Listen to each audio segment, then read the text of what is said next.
Hello and welcome back to my humble show. So I have another terrible 10 to talk about. A thread of 10 terrible takes to share with you. Some crazy content to show you. Let's have that conversation. Let me know what you think down in the comments below. I know that my last two uploads were also terrible 10 videos. I found that this is the easiest way for me to cover as much as possible as of late, and I'll try to get through this as quickly as possible because I have some other things I would like to accomplish as well. But yes, yesterday was Columbus Day, or as some now refer to it as Indigenous Peoples Day.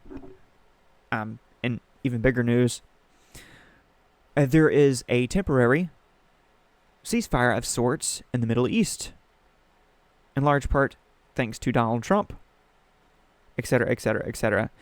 Many people have been involved in all of that, and hopefully it lasts. I have said I'll believe it when I see it. So far, so good for the most part. There have been some hang-ups in terms of the returning of certain bodies and such, but I'm trying to keep things somewhat light right now. But yeah, big news over the last couple of days in the Middle East, so on and so forth. So that's what some of these posts, some of these terrible takes are going to be about. Without further ado, I'll get right into it, starting with this one. Alright, a post from Zohran Mamdani, who obviously is running to be the mayor of New York City. Here's a post from him from 5 years ago in reference to Christopher Columbus. So here he said, "Take it down." A photo of a Christopher Columbus statue, middle finger raised in the foreground, as you can see.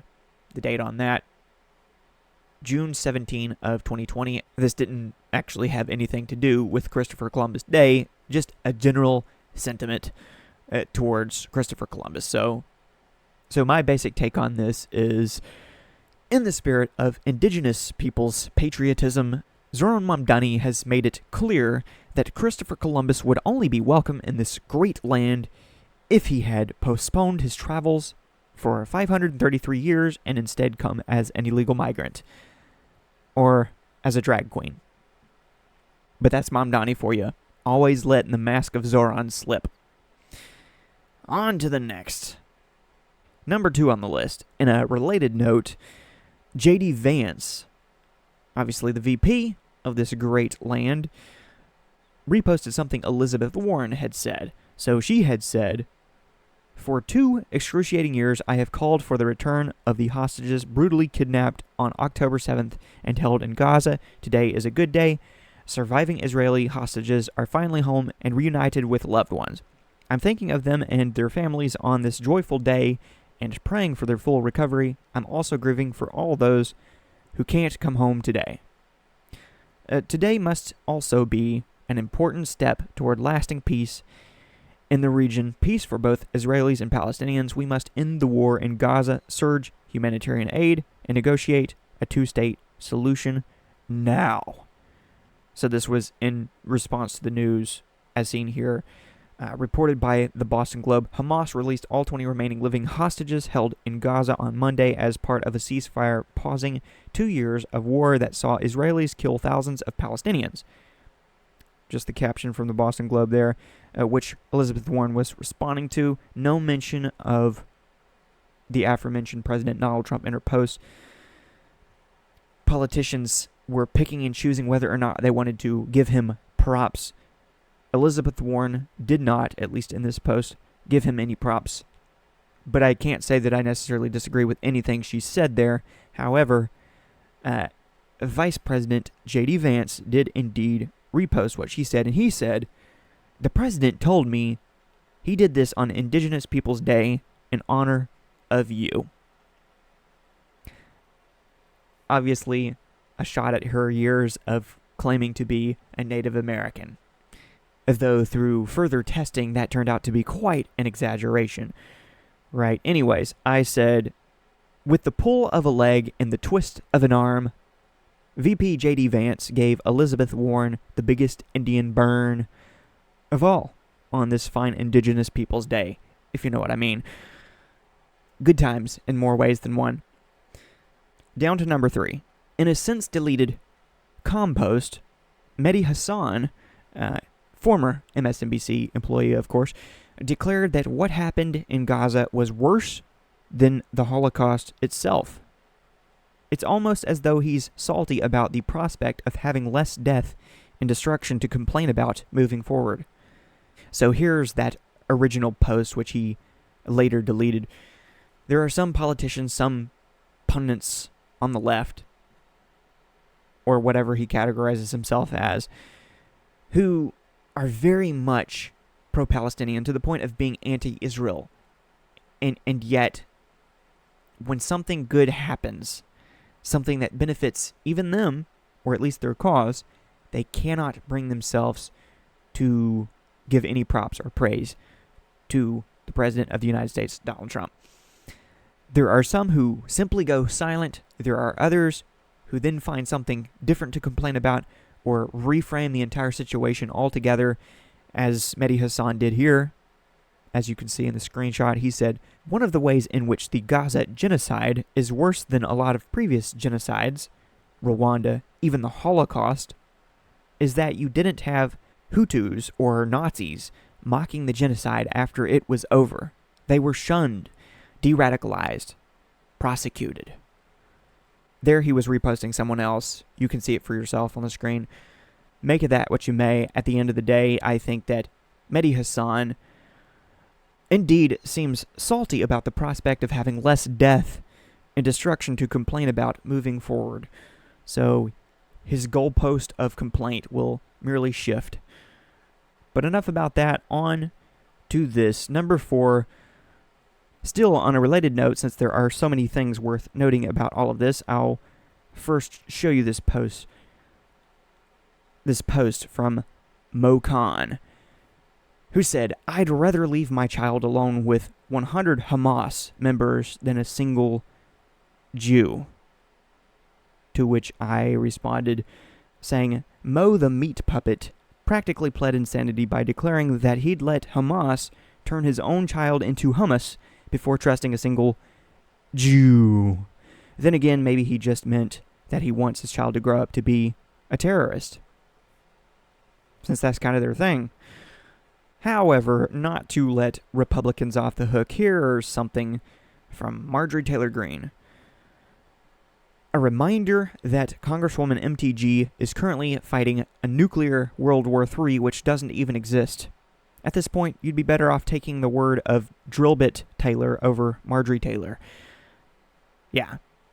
A clip from not too long ago, as pointed out by Sean Farash here. Here is Marjorie Taylor Greene saying that we were entering World War III and a nuclear war after the Operation Midnight Hammer bombing of Iran. She even predicted flag-draped coffins. Let's hear what she had to say. Tell you what, 6 months in, Steve, and here we are turning back on the campaign promises, and we bombed Iran on behalf of Israel. Yes, it was on behalf of Israel. We're entering a nuclear war, the World War III, because the entire world is going to erupt. And you want to know the people that are cheering it on right now? Their tune is going to drastically change the minute we start seeing flag-draped coffins on the nightly news, on Fox News that brainwashes all the baby boomers, and on CNN that brainwashes all the Democrat baby boomers. And that is exactly how this is going to go down. There you have it. Big talk coming from a big mouth. Well, if that isn't fear-mongering and warmongering, I don't know what is, but good thing she was wrong, as per often. But off we go on to the next entry in this thread of terrible takes. On a lighter note, Presidents Donald Trump and Emmanuel Macron took a butter churning class together. So here's the post from the Patriot Oasis. "Just now, French President Emmanuel Macron gets manhandled by President Trump during an awkward handshake." You spelled awkward wrong. How awkward. Anyways, Emmanuel Macron is an embarrassment to the French people. That's neither here nor there, but here's this. A coat and tie. It's usually a flak jacket and a helmet. So, an interesting change. As we see the president there with the French President Macron in Sharm el-Sheikh, the leaders of some 35 countries, according to the president, gathering there for a peace summit. Now, there is a bro shake. If ever I've looked, we won't let go. Okay, you let go. No, I'm going to let go. All right, there we go. As they assemble for the class photo. And yes, Donald Trump is the last man standing because he would have it no other way. But let me play that back one more time so we can assess what in the world is going on. That's an interesting change. As we see the president there with the French. A lot of love taps on the hand there, as you can see. We see the president there with the French President Macron in Sharm el-Sheikh. The leaders of some 35 countries, according to the president. There's a shake going on, all right. A very shaky shake. An attempted arm wrestle, maybe, potentially. Some sweet nothings whispered in ears. Maybe some sweet somethings as well. Maybe a bro shake, maybe a whoa there, don't go there shake. I can't quite figure out what to make of it. Gathering there for a peace summit. Now, there is a bro shake. If ever I've looked, we won't let go. Okay, you let go. No, I'm going. Who was holding on for dear life? You decide. Many people found this particular moment to be the most interesting. Get the helmet. So, interesting change. As we see the president there with the French president. Takes his eyes off the camera and gazes into the eyes of Trump, only to be pointed back to the camera. Like, hey, buddy, you're missing the moment. President Macron in Sharm el-Sheikh. The leaders of some 35 countries, according to the president, gathering there for a peace summit. Now, there is a bro shake. If ever I've looked, we won't let go. Okay, you let go. No, I'm going to let go. All right, there we go. As they assemble for the class photo there, let's bring in Martha McCall. Class photo for the class clowns or something like that. I think I'm getting sick. Number 7. Trump also took a moment to troll UK Prime Minister Keir Starmer with a good old-fashioned just kidding. Or at least that's what it looked like. Well played, POTUS, on this one. So watch. As Trump asked, "Where is the UK?" Starmer raised his hand. Trump called him to the stage, making him think he was going to speak. Starmer approached the podium. "It's nice that you're here," Trump said, then sent him back, offending Starmer. Some body language reading is required here. But once again, you can decide for yourself what is going on. What's going on? United Kingdom. Where's United Kingdom? Where's our friend? Where? Come here. Here he comes. Very good. It's very nice that you're here. These people all came in like 20-minute notice, and I think it's fantastic. And we have so many others, and just so many others. And then read into his body language what you will. He appeared to have gotten played just a little bit. Another awkward moment, if you ask me. Wonder what she thinks about it. United Kingdom. Where's United Kingdom? Where's our friend? Where? Come here. Is everything going good? Very good. It's very nice that you're here.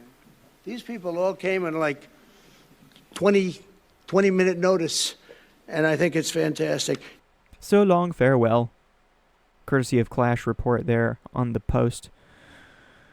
Okay, for number 8. Someone who's known to hope for Trump's demise, but is currently destroying her own incompetent campaign in California. Not the esteemed, but the steaming pile that is Katie Porter. So there have been no shortage of clips going around as of late, showing her making a fool of herself in various forms and fashions. This one is no different necessarily. Well, maybe a bit different because she's simply saying something divisive.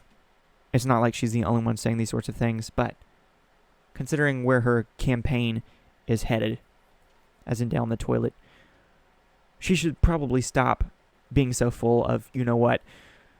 Libs of TikTok posted this back in 2024. No need to read the caption. I'll just go ahead and play the clip. And so people were like, we gotta think every decision has to be made in tension with Trump. Soon, Trump will lose or go to prison or I don't know, have a heart attack. I'm not sure. We call it the I hamburger don't know from what his heaven. demise is Hamburger going from to be, heaven, but Tim he'll have his demise. And the question will still be there. Who are we as Democrats? Yeah. Who are you as Democrats? Those who hope that Donald Trump meets his demise via heart attack?